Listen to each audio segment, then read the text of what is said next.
Welcome. If you want to manage grid lines of your camera in Samsung Galaxy M31, for the first you have to enter your camera.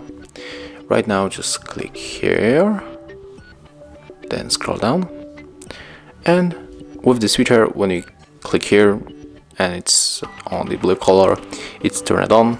So right now we can easily put something right here in the middle, and it will be very cool photo. And we can also turn it off if you don't want it. So the grid lines of course help us to take the better photo, and that's it. I hope that I help you guys. If I do, leave thumbs ups, comments, and subscribe to our channel. See ya.